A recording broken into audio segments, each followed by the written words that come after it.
Assalamu alaikum. Hope you guys all are fine and doing good. And today this is going to be our third lecture on Ethereum smart contract programming पर. और ये course again बहुत important है for Web3 development, for financial astrology, ठीक है, for decentralised applications. तो again opportunities बहुत बहुत ज़्यादा हैं इसमें, ठीक है, Web3 के अंदर. और अपॉर्चुनिटीज़ के ऊपर फर्स्ट लेक्चर में भी सेकंड लेक्चर में भी बहुत बात की है. और हमने सेकंड लेक्चर में जो है वो अपना एक स्मार्ट कॉन्ट्रैक्ट भी बनाया था और उसे कंपाइल किया था, डिप्लॉय किया था, टेस्ट किया था. तो बिल्कुल आज जो है वो हम अपने कोर्स को आगे लेकर चलेंगे अपनी कोर्स आउटलाइन के मुताबिक. और ये तीसरा लेक्चर है, ठीक है. जिन्होंने नहीं देखा, अगर वो आज का लेक्चर देख रहे हैं तो मैं उन्हें ये रिकमेंड करूँगा कि आप पहले जाकर फर्स्ट लेक्चर और सेकंड लेक्चर देखें, तभी आपको आज का जो है वो लेक्चर समझ में आएगा. तो अगेन अपॉर्चुनिटीज़ बहुत ज़्यादा है. मैं आपके लिए एक और चीज़ बताता चले जाऊँ कि जब ये कोर्स कंप्लीट कर लेंगे तो हमारा ये टारगेट भी है कि हमने हर लेक्चर में कोई ना कोई स्मार्ट कॉन्ट्रैक्ट लिखना है, ठीक है. तो आप अपनी गिटहब प्रोफाइल बनाते जाएं. गिटहब प्रोफाइल कैसे बनती है इसके ऊपर भी एक छोटा सा ओवरव्यू दे देता हूँ, ठीक है.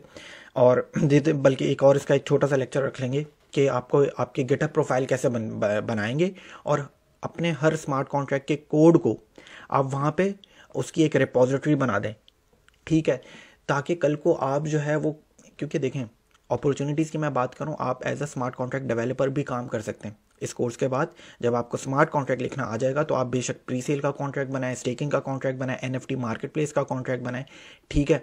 तो वो अपनी इन सारी चीज़ों को एक अपनी गिटहब प्रोफाइल पे इस कोड को, अपने इन सारे स्मार्ट कॉन्ट्रैक्ट्स को गिटहब की प्रोफाइल के ऊपर जो है वो शेयर करें, ताकि जो है वो आपको जो है वो फ्रीलांसिंग का काम मिल सके. आप अगर कहीं जॉब के लिए भी as a smart contract developer, as a blockchain developer भी आप अप्लाई करना चाहते हैं तो आपकी गिटहब प्रोफाइल आपकी रेज्यूमे के ऊपर बिल्कुल जो है वो मेंशन हो. और गिटहब की प्रोफाइल बनाते कैसे हैं और किस तरीके से रिपोजिटरी बनानी है और किस तरीके से कोड जो है वो अपलोड करना है, उसका भी एक छोटा सा हम लेक्चर एक छोटा सा रख लेंगे, ठीक है, पार्ट. तो चलें जी, आज का जो है ये तीसरा लेक्चर है, ठीक है. और पिछले लेक्चर में जो है वो हमने क्या बातें की थी, जो है वो हमने जो है एक छोटा सा स्मार्ट कॉन्ट्रैक्ट बनाया था, फिर हमने कुछ कीवर्ड्स के ऊपर भी बात की थी. तो चलें जी ज़रा आगे चलते हैं कि कोर्स आउटलाइन के मुताबिक हम बिल्कुल चल रहे हैं. हमारा कोर्स इंट्रोडक्शन हो चुका है, सॉलिडिटी बेसिक्स जो है वो हमने स्टार्ट कर दी है, रिमिक्स के ऊपर भी काम करना हमने शुरू कर दिया है, ठीक है. कॉन्ट्रैक्ट स्ट्रक्चर भी हम आहिस्ता आहिस्ता सीख रहे हैं. और आज का जो लेक्चर है वो बेसिकली होगा टाइप्स एंड वेरिएबल्स के ऊपर. ज़रा पहले जो है ना, अच्छा एक और चीज़ बताते चले जाऊँ. मैंने इस कोर्स में इस आउटलाइन को और ज़्यादा जो है वो थोड़ा सा बड़ा किया है और इसमें 2 प्रोजेक्ट्स और ऐड किए हैं. पहले जो है वो हम क्या बना रहे थे, सिर्फ मल्टीसिग वॉलेट बना रहे थे अपने प्रोजेक्ट्स में. लेकिन मैंने ये सोचा है कि जब हम ये स्मार्ट कॉन्ट्रैक्ट सॉलिडिटी जो है वो हम सीख जाएंगे तो हम एक टोकन भी बना लेंगे, ERC20 टोकन, ठीक है. उस टोकन को आप किसी भी EVM बेस्ड ब्लॉकचेन्स के ऊपर जो है वो डिप्लॉय कर सकते हैं. BSC के ऊपर आप मतलब कॉन्ट्रैक्ट का कोड एक ही होगा और वो आप उस टोकन को आप BSC का टोकन भी बना सकते हैं, पॉलीगॉन का टोकन भी बना सकते हैं और इथीरियम का ब्लॉकचेन का भी टोकन बना सकते हैं. तो जितनी भी EVM बेस्ड ब्लॉकचेन्स होंगी, आपका ये इवन स्मार्ट कॉन्ट्रैक्ट जो हमने लास्ट कॉन्ट्रैक्ट भी लिखा है, तो वो भी आप उसे किसी भी EVM बेस्ड ब्लॉकचेन पे डिप्लॉय कर सकते हैं. बहरहाल छोटी सी चीज़ कि हम अपने प्रोजेक्ट्स में क्या क्या चीज़ें, हमने 2 चीज़ें और ऐड कर दी हैं. ERC20 टोकन बनाएंगे हम, ठीक है, और हम एक प्री सेल का कॉन्ट्रैक्ट भी बनाएंगे फॉर इनिशियल कॉइन ऑफरिंग. इसका एक अलग से कॉन्ट्रैक्ट बनता है. तो ये भी एक छोटा सा प्रोजेक्ट है जो आपको आपके फ्रीलांसिंग काम के लिए भी बहुत जो है वो आप सीखेंगे इसमें, अपना ये प्रोजेक्ट बनाएंगे तो जो है वो आपको बहुत हेल्पफुल होगा फ्रीलांसिंग वर्क के लिए. तो ये मैंने थोड़ी सी आउटलाइन बनाई है, ठीक है. आगे चलते हैं, ये हम कर चुके थे. सॉलिडिटी बेसिक्स में जो लेक्चर जो हुआ था हमारा, लास्ट जो लेक्चर हुआ था उसमें हमने क्या लर्न किया था, उसमें हमने जो है वो जनरल स्ट्रक्चर जो है वो हमने देखा था एक स्मार्ट कॉन्ट्रैक्ट का. फिर हमने उसमें कुछ कीवर्ड्स जो है वो सीखे थे. पब्लिक कीवर्ड जो है वो हमने यूज़ किया था, ठीक है. और वो पब्लिक करता क्या है, बेसिकली पब्लिक किसी भी वेरिएबल को या फंक्शन को आप कॉल कर सकते हैं कहीं से भी. हमने पब्लिक की जगह प्राइवेट भी किया था तो आपने देख लिया था, ठीक है, लास्ट लेक्चर की बात हो रही है ये. प्योर का कीवर्ड भी हमने देखा था कि भाई अगर कहीं मैं वेरिएबल के साथ या किसी भी फंक्शन के साथ प्योर का कीवर्ड लगा देता हूँ तो वो वेरिएबल या वो फंक्शन किसी भी और वेरिएबल से या फंक्शन से इंटरेक्ट नहीं करेगा। मतलब कि इंटरेक्ट करने का मतलब ये है कि ना वो किसी से डाटा रीड करेगा और ना डाटा को मॉडिफाई करेगा, मतलब कि चेंज भी नहीं करेगा डाटा को। तो प्योर का कीवर्ड ये करता है, हमने लास्ट टाइम देखा भी है। अब हम आगे और इसको लेकर चलेंगे। हमने मेमोरी का कीवर्ड भी पढ़ा था कि मेमोरी का कीवर्ड क्या करता है कि ये करेगा डाटा को स्टोर टेम्पररी। अच्छा, मैं एक सवाल देख रहा था सेकंड लेक्चर की कमेंट्स में, एक सवाल था कि अगर हमें ब्लॉकचेन को जो है वो टेम्पररी नहीं, ब्लॉकचेन पर डाटा स्टोर कराना है परमानेंट, तो उसके लिए स्टोरेज का कीवर्ड यूज होता है। वो बिल्कुल हम देखेंगे हमारे नेक्स्ट लेक्चर और हमारे आउटलाइन का हिस्सा है वो, ठीक है। तो हमने ये 3 कीवर्ड्स पढ़े थे फिर, और हमने जो है वो अपना कॉन्ट्रैक्ट कंपाइल किया था, डिप्लॉय कर दिया था और टेस्ट भी कर दिया था। तो ये तो था हमारा सेकेंड लेक्चर का एक छोटा सा ओवरव्यू दिया है मैंने।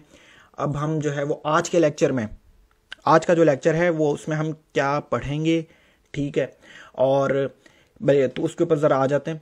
हम सबसे पहले बात करूंगा मैं डिफरेंस बिटवीन जावास्क्रिप्ट और सॉलिडिटी के ऊपर, ठीक है, आज के लेक्चर में। और फिर हम एक जो हमारा आज का जो लेक्चर होगा कि कितने किस्म के वेरिएबल्स होते हैं सॉलिडिटी में, टाइप्स ऑफ वेरिएबल्स पढ़ेंगे हम, जिसके अंदर यूइंट क्या होता है, इंट भी पढ़ेंगे, स्ट्रिंग भी पढ़ेंगे, एड्रेस भी पढ़ेंगे, बूलियन भी पढ़ेंगे। फिर हम एक नया कीवर्ड सीखेंगे जो कि है व्यू, ये आपको सामने नजर आ रहा होगा, ठीक है, ये कीवर्ड भी सीखेंगे। तो ये तो है आज के लेक्चर की एक छोटी सी आउटलाइन। और फिर हम अपना एक सेकंड स्मार्ट कॉन्ट्रैक्ट लिखेंगे और उसे टेस्ट करेंगे रिमिक्स के ऊपर। तो ये है हमारा आज के लेक्चर की एक आउटलाइन। और चलें जी, जिस तरीके से मैंने बात, पहला क्या है हमारा टास्क आज का कि हमने डिफरेंस बिटवीन जावास्क्रिप्ट और सॉलिडिटी प्रोग्रामिंग लैंग्वेज में डिफरेंस क्या है वो देखना है। तो उस डिफरेंस को देखने के लिए जो है ना, मुझे चाहिए होगा रिमिक्स ओपन, ठीक है। तो बिल्कुल रिमिक्स आपको नज़र आ रहा होगा स्क्रीन के ऊपर, और ये हमारा लास्ट का जो है वो सेकंड लेक्चर का स्मार्ट कॉन्ट्रैक्ट है, ठीक है। हेलो वर्ल्ड का स्मार्ट कॉन्ट्रैक्ट बनाया था। इसको थोड़ा सा जूम कर लेते हैं। तो ज़रा चले बात ये कर लेते हैं कि जावास्क्रिप्ट जो है ना, मुझे बात करनी है difference between JavaScript and solidity programming language. तो जावास्क्रिप्ट जो है ना वो अनटाइप्ड प्रोग्रामिंग लैंग्वेज है, अनटाइप्ड। ज़रा अनटाइप्ड, अच्छा चलिए काम कर लेते हैं, एक फ़ाइल बना लेते हैं lecture3.sol के नाम से, ठीक है। अब मैं कोई जनरल स्ट्रक्चर पूरा स्मार्ट कॉन्ट्रैक्ट जो है वो अभी नहीं लिख रहा, मैं बस आपको समझाने के लिए कि डिफरेंस बिटवीन जावास्क्रिप्ट और सॉलिडिटी में क्या डिफरेंस है वो समझाने के लिए जो है वो मैंने जो है एक फ़ाइल क्रिएट की है। अच्छा, जावास्क्रिप्ट जो है ना वो अनटाइप्ड लैंग्वेज है, LN, ठीक है। अब अनटाइप्ड लैंग्वेज, अनटाइप्ड, ठीक है। अनटाइप्ड लैंग्वेज ये होती है कि इसके अंदर आपको वेरिएबल की टाइप नहीं बतानी होती। अच्छा चले, अब ये क्या होता है कि वेरिएबल क्या होता है, बेसिकली वेरिएबल होता है कि भाई डाटा को स्टोर करता है वेरिएबल, ठीक है। मैं अगर जावास्क्रिप्ट की बात करूं तो मैं ऐसे लिख सकता हूं ना, बिल्कुल वेरिएबल को, कि वेरिएबल वार लिखूंगा, स्पेस वेरिएबल का नाम कोई भी रखूं, A रख दूं, B रख दूं, C रख दूं, आपके ऊपर है, इक्वल टू 1। मैं बिल्कुल ऐसा कर सकता हूं जावास्क्रिप्ट में, ठीक है। अच्छा, ये हो गया। अब एक और कर लेते हैं जावास्क्रिप्ट को ही रखते हुए, वार B रखता हूं नाम, इसको कर देते हैं हेलो, सेमीकोलन लगा दिया। मैं जावास्क्रिप्ट के अंदर मैं ये भी कर सकता हूँ कि अपने एक वेरिएबल को, एक ये जो है ये एक नंबर है तो ये बन गया एक, ये नंबर है, ये क्या सीक्वेंस ऑफ कैरेक्टर जिसे स्ट्रिंग कहते हैं। तो वेरिएबल की एक और एक डाटा, ये एक डाटा टाइप है, ये दूसरी डाटा टाइप है, समझ रहे हैं। वेरिएबल्स प्रोग्रामिंग लैंग्वेज के अंदर वेरिएबल्स डाटा को स्टोर करते हैं। तो इस वक्त मेरा जो A की वैल्यू है 1, मतलब कि वो एक नंबर को स्टोर कर रहा है, और B क्या कर रहा है, एक सीक्वेंस ऑफ कैरेक्टर्स को स्टोर कर रहा है, ठीक है। मैं ऐसे भी कर सकता हूँ जावास्क्रिप्ट के अंदर, var c is equal to false, boolean है, बूलियन डाटा टाइप इसे कहते हैं, ट्रू एंड फॉल्स को बूलियन डाटा टाइप कहते हैं। अब नोट करने की बात यह है कि मेरा जो मकसद है आपको कि डिफरेंस बिटवीन जावास्क्रिप्ट और सॉलिडिटी। तो ये जो मैंने 3 वेरिएबल्स लिखे हैं ना, अब नोट करने की बात यह है कि जावास्क्रिप्ट के अंदर मैं लिख देता हूं JavaScript is untyped language. JavaScript में आप देखें, ये एक नंबर है, ये एक स्ट्रिंग है, ये एक बुलियन है। तो डाटा टाइप डिफरेंट है तीनों, एक नंबर है, एक कैरेक्टर्स हैं और ये एक बूलियन है। डाटा टाइप डिफरेंट है, लेकिन मैं उन सबको किस कीवर्ड से जो है वो डिक्लेयर कर रहा हूं, वार के कीवर्ड से। मतलब कि मैं एक ही कीवर्ड को यूज कर रहा हूं, तो मुझे डाटा टाइप की परवाह नहीं, मुझे बताना नहीं पड़ रहा है कि डाटा टाइप कौन सी है। ठीक है, वार का कीवर्ड खुद ही देख लेता है, जावास्क्रिप्ट की प्रोग्रामिंग लैंग्वेज खुद ही देख लेती है कि ये जो वेरिएबल है ये नंबर है, ये सीक्वेंस ऑफ कैरेक्टर है, या एक बूलियन डाटा टाइप है। ठीक है, या तो ये एक डेसिमल, और भी डाटा टाइप्स होती हैं।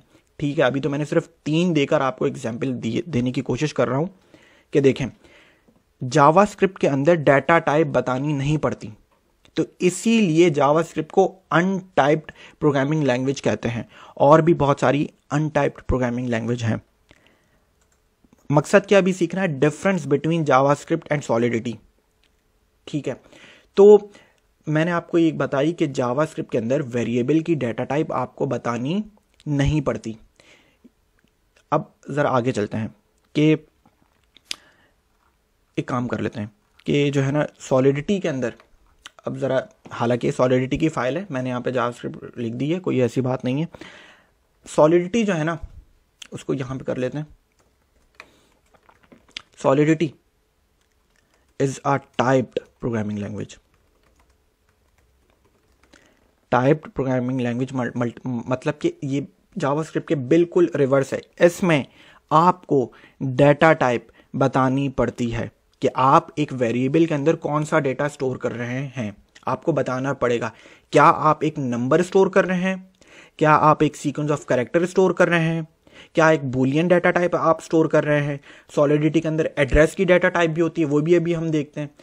तो ये सॉलिडिटी क्या है, एक टाइप प्रोग्रामिंग लैंग्वेज है, तो आपको वेरिएबल की टाइप बतानी पड़ती है।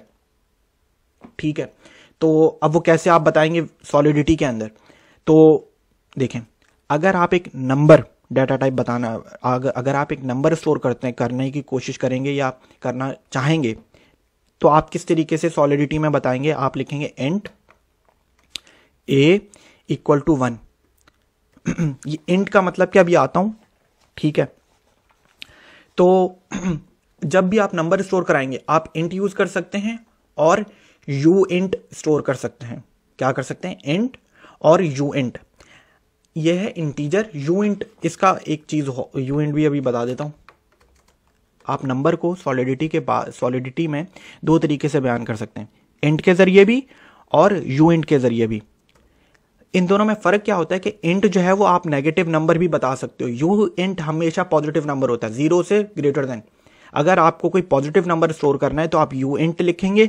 अगर आपको पॉजिटिव भी या नेगेटिव भी, इंट जो है ना ये वाला इंट, ये दोनों नंबर को स्टोर कर सकता है, पॉजिटिव नंबर्स भी नेगेटिव नंबर्स भी। लेकिन यू इंट जो है वो हमेशा, यू इंट को कहते हैं unsigned integer. Unsigned integer data type है ये इंटीजर, जो कि सिर्फ पॉजिटिव नंबर्स को, ओनली फॉर पॉजिटिव नंबर्स। ठीक है, अच्छा अब आगे चलते हैं कि इंटीजर जो है वो उसमें आप नेगेटिव नंबर्स भी स्टोर कर सकते हैं। तो हमने 2 डाटा टाइप तो देख लेंगे। सॉलिडिटी के अंदर जब भी डाटा टाइप बताएंगे, आप वेरिएबल के अंदर डाटा जो है वो स्टोर करने की कोशिश करेंगे, तो आपको हमेशा उसकी डाटा टाइप बतानी पड़ेगी। जावास्क्रिप्ट के केस में बिल्कुल ऐसा नहीं था। आप देख लें, ये एक नंबर है, ये एक स्ट्रिंग है, ये एक बूलियन डाटा टाइप है। आपने बस वेरिएबल का नाम रखा, ABC, कुछ भी नाम रख दें, ठीक है, और आपने बस बता दिया, कोई डाटा टाइप आप नहीं बता रहे, वार का कीवर्ड लिखा और बस खुद ही जो है वो जावास्क्रिप्ट समझ जाएगा कि ये कौन सी डाटा टाइप है। लेकिन सॉलिडिटी में अगर आपको नंबर स्टोर करवाना है तो 2 तरीके हैं, इंट भी यूज कर सकते हैं, यू इंट भी स्टोर कर सकते हैं। अभी तो हमने सिर्फ 2 डाटा टाइप पढ़ी, अब एक और सॉलिडिटी में डाटा टाइप पढ़ते हैं। सॉलिडिटी में अगर मैं कहूं कि मुझे एक सीक्वेंस ऑफ कैरेक्टर स्टोर करवाना है, तो आपको क्या करना पड़ेगा, आपको एक कीवर्ड लिखना पड़ेगा, स्ट्रिंग का बताना पड़ेगा। तो सॉलिडिटी जो है ये टाइप्ड प्रोग्रामिंग लैंग्वेज है, सॉलिडिटी में डाटा टाइप बतानी पड़ती है। मैं बार बार इसी के ऊपर गौर कर रहा हूं, बहुत इंपॉर्टेंट बेसिक लेक्चर है कि सॉलिडिटी में ये बहुत परेशानी होती है कि आपको डाटा टाइप बतानी पड़ती है।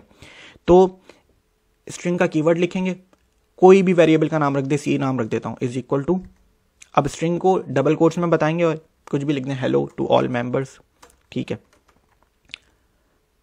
सेमीकोलन। तीसरी डाटा टाइप, तो मतलब कि जब जब हम डाटा स्टोर करवा रहे हैं सॉलिडिटी में, तो हमें डाटा टाइप बतानी पड़ रही है। ठीक है, एक और डाटा टाइप पढ़ लेते हैं, एड्रेस। एड्रेस शायद वॉलेट का एक एड्रेस होता है, ठीक है, तो ये वो डाटा टाइप है। अब मैं इसका भी अगेन एड्रेस का कीवर्ड लिखूंगा, उसके बाद कोई भी वेरिएबल का नाम रख दूं, XYZ इक्वल टू एड्रेस। आपने देखा होगा अक्सर इथीरियम का एड्रेस 0x120x, ठीक है, QW12 कुछ भी एड्रेस हो, तो ये एक एड्रेस की डाटा टाइप है, ठीक है। तो जब सॉलिडिटी में और जावास्क्रिप्ट में डिफरेंस ही है कि जावास्क्रिप्ट जो है वो एक अनटाइप्ड प्रोग्रामिंग लैंग्वेज है, उसमें आपको डाटा की वेरिएबल की डाटा टाइप नहीं बतानी पड़ती। जावास्क्रिप्ट खुद ही समझ जाता है कि ये कौन सा डाटा है इस वेरिएबल में। सॉलिडिटी में आपको बताना पड़ता है। इंट देखा है हमने, इंट हमें पॉजिटिव नंबर भी स्टोर कर सकता है, नेगेटिव नंबर भी स्टोर कर सकता है। Unsigned integer only store positive numbers. जब भी आपको कोई स्ट्रिंग जो है वो स्टोर करवाना है तो आपको स्ट्रिंग का कीवर्ड लिखना पड़ेगा। जब भी आपको कोई एड्रेस बताना होगा तो आपको एड्रेस का कीवर्ड लिखना पड़ेगा। मैपिंग भी एक डाटा टाइप होती है, लेकिन मैपिंग इस लेक्चर का हिस्सा नहीं है। सॉलिडिटी में और भी डाटा टाइप्स हैं, तो हम पढ़ेंगे एक एक करके अपनी आउटलाइन के मुताबिक। तो अभी मेरा जो पहला टास्क था इस लेक्चर का कि हमने difference between JavaScript and solidity जो है वो देखनी है, और ये हमने पढ़ लिया है। अभी क्वेश्चंस हो बिल्कुल वीडियो में पूछें। आई होप आप लोगों को ये जो है वो चीज़ समझ में आई होगी कि सॉलिडिटी के अंदर जो है वो आपको डाटा टाइप बतानी पड़ती है, जावास्क्रिप्ट के अंदर आपको डाटा टाइप नहीं बतानी पड़ती है। अच्छा जी, और अब जो है वो एक काम ये कर लेते हैं कि एक सॉलिडिटी के अंदर जो है ना एक इसी को जो है ना हम यहाँ से करते हैं क्रॉस। अब हम अपना एक स्मार्ट कॉन्ट्रैक्ट जो है वो लिखेंगे, और हमने एक आज का जो हमारा जो टास्क है, एक तो हम स्मार्ट कॉन्ट्रैक्ट लिखेंगे, एक नया स्मार्ट कॉन्ट्रैक्ट, और एक और चीज़ भी हम करेंगे, एक नया कीवर्ड भी जो है वो सीखेंगे जो कि है व्यू का कीवर्ड। वो भी जब हम स्मार्ट कॉन्ट्रैक्ट लिख रहे होंगे तभी मैं आपको समझा दूंगा, ठीक है। तो ये काम कर लेंगे। अच्छा, एक और बात कर लेते हैं कि ज़रा पिछले वाले स्मार्ट कॉन्ट्रैक्ट में जाते हैं। मैं ज़रा स्कोप के ऊपर भी बात कर लेता हूँ, वेरिएबल स्कोप के ऊपर भी। अब वेरिएबल स्कोप क्या होता है कि देखें, अगर आपने पुराने लेक्चर्स मेरे ब्लॉकचेन के देखे होंगे जावास्क्रिप्ट के ऊपर, स्कोप ये होता है कि वेरिएबल को कहाँ डिक्लेयर किया जाए, ठीक है, तो मैं उसको कहाँ एक्सेस कर सकता हूँ। अभी सिंपल अल्फाज में कि अगर मुझे उसको ग्लोबली एक्सेस करना है, मतलब कि हर फंक्शन में या, ठीक है, तो मैं उसको ग्लोबली कैसे जो है वो डिक्लेयर कर सकता हूँ, लोकली कैसे उसे डिक्लेयर कर सकता हूँ। बहुत छोटी सी चीज़ है जो है वो हम समझते हैं, ज़रा इसी कॉन्ट्रैक्ट में जाके देखते हैं। अब अगर मैं लिखता हूँ स्ट्रिंग, ठीक है, स्ट्रिंग लिखता, मैंने एक वेरिएबल बना दिया मैसेज। अब आपको समझ में आ रहा है ना कि मैंने मैसेज है मेरे वेरिएबल का नाम, और मैं एक स्टोर करवा रहा हूँ यही value, hello to all members, control C control V, ठीक है। अच्छा जी, ये जो वेरिएबल है ये एक, मैं बता रहा हूँ सॉलिडिटी को, ये एक स्ट्रिंग है, समझ में आ रहा है। तो बिल्कुल कि वेरिएबल का नाम है मैसेज, और वो कौन सी डाटा टाइप है आपको भी पता चल गया है, ये सीक्वेंस ऑफ कैरेक्टर। तो सॉलिडिटी को आपको बताना पड़ेगा कि ये एक स्ट्रिंग है, ठीक है।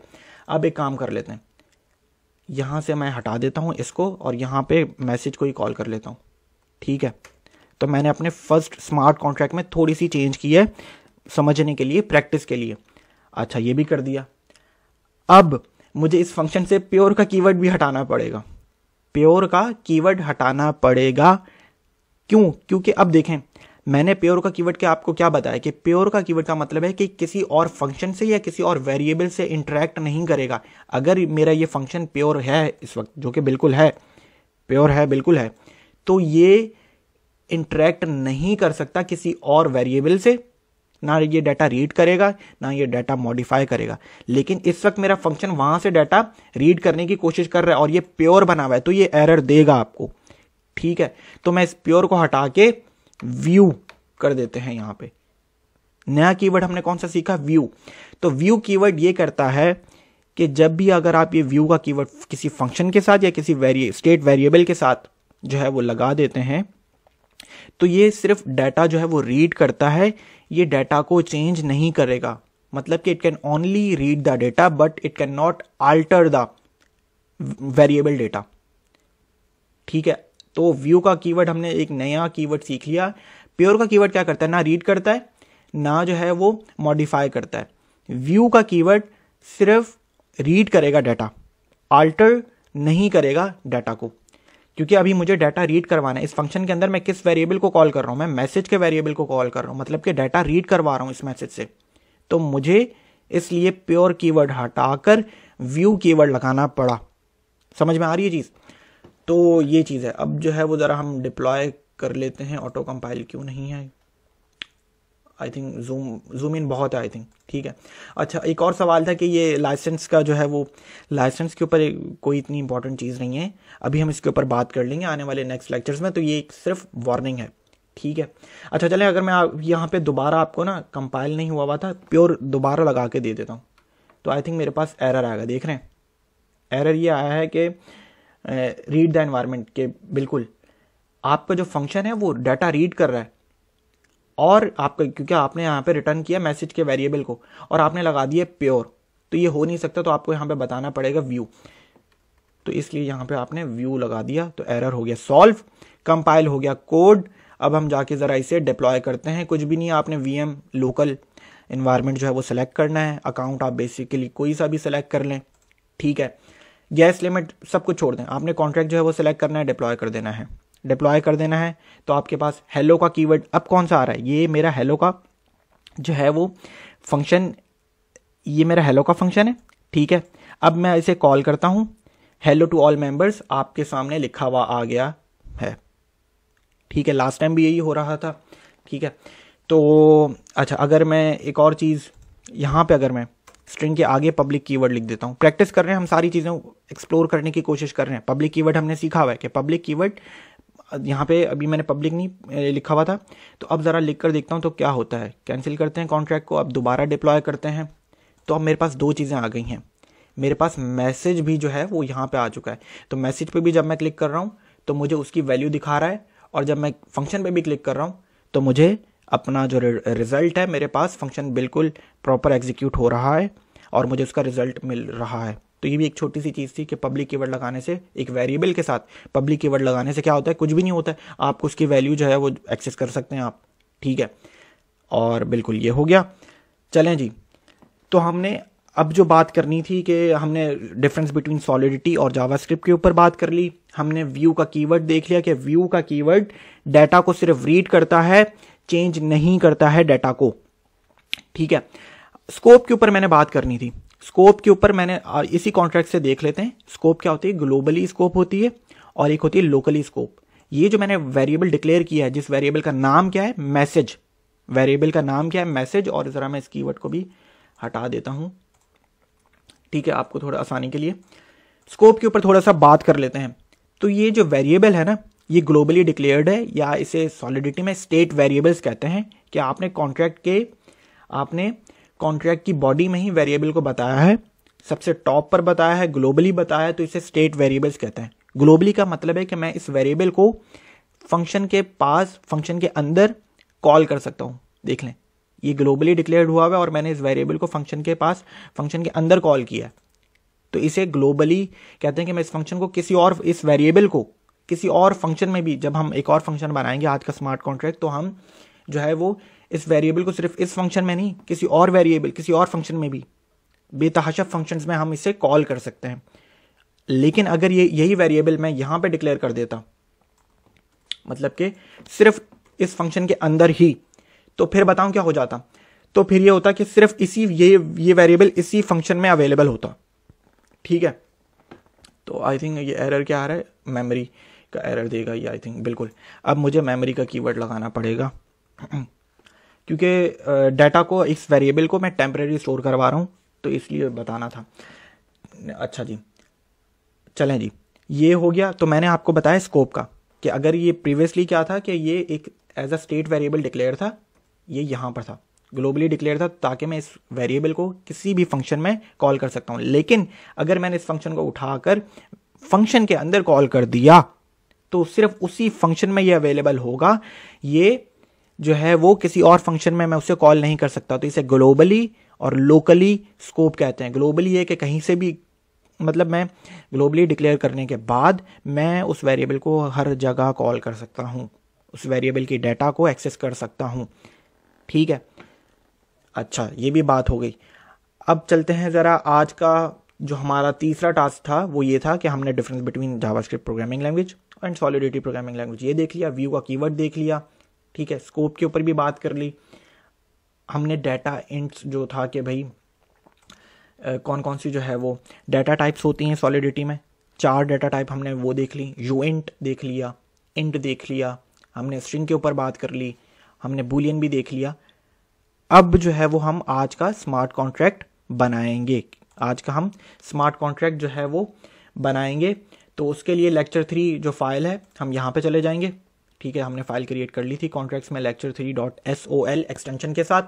और अब जो है वो हम ये स्मार्ट कॉन्ट्रैक्ट करेगा क्या, बेसिकली ये काउंट करेगा जितनी बार आप क्लिक करेंगे, ठीक है, बटन के ऊपर, ठीक है, या फंक्शन के ऊपर, तो ये जो है ये आपको उसके अंदर एक इंक्रीमेंट करता रहेगा एक नंबर का, और या तो एक नंबर का डिक्रीमेंट करता रहेगा। तो बेसिकली काउंटर है ये एक। तो स्मार्ट कॉन्ट्रैक्ट लिखना शुरू करते हैं। कैसे शुरू करते हैं, अगेन आपको स्ट्रक्चर जो है वो याद हो जाना चाहिए। अब आपको प्रैग्मा सॉलिडिटी एज सॉलिडिटी, और वर्जन नंबर जो है वो 0.8.13 यूज कर लेते हैं, ठीक है। General structure of smart contract, आपको सबसे पहले लाइन कंपाइलर वर्जन बताना पड़ता है, ठीक है, प्रैग्मा सॉलिडिटी, और जो है वो हमने ये कर दिया पहली लाइन। ये क्या करता है, कंपाइलर वर्जन बताता है, ठीक है।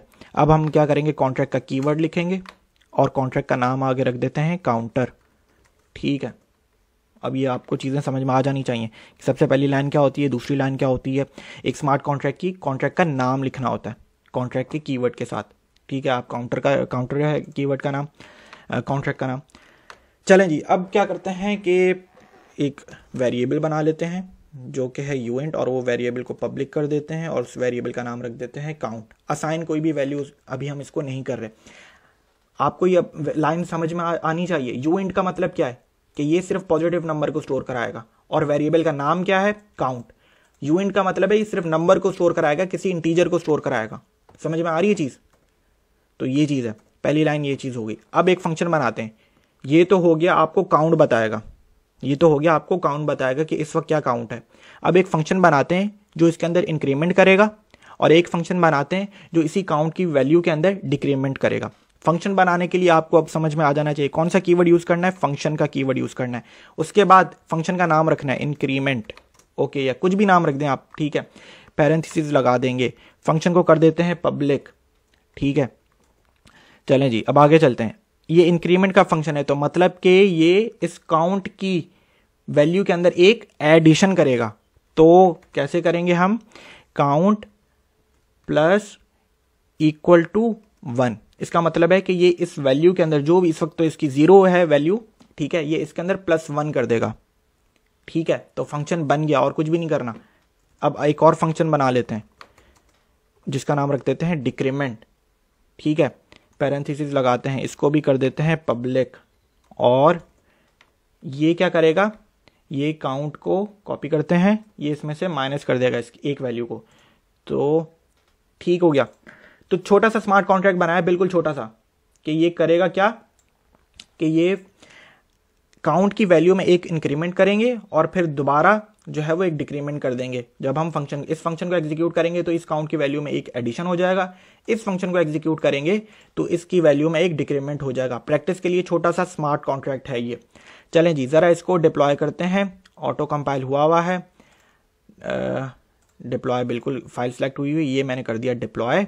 काउंटर, अच्छा अगेन इसको और थोड़ा सा सीख लेते हैं। आपके कॉन्ट्रैक्ट का नाम क्या है, काउंटर, ठीक है, और यहां पर उसके आगे उस कॉन्ट्रैक्ट का एड्रेस है। जिस तरीके से मैंने बताया कि जिस तरीके से हर एक वॉलेट का एक एड्रेस होता है, स्मार्ट कॉन्ट्रैक्ट में भी जब आप डिप्लॉय करते हैं तो उसका भी एक एड्रेस होता है। तो उसको भी अगर मुझे स्मार्ट कॉन्ट्रैक्ट को भी ब्लॉकचेन पे जाकर देखना हो तो मैं उसको इस एड्रेस से ही जाकर देखूंगा। बहरहाल हमने कॉन्ट्रैक्ट डिप्लॉय कर दिया है। जैसे ही मैंने कॉन्ट्रैक्ट डिप्लॉय किया तो अब मुझे 3 चीजें नजर आ रही हैं।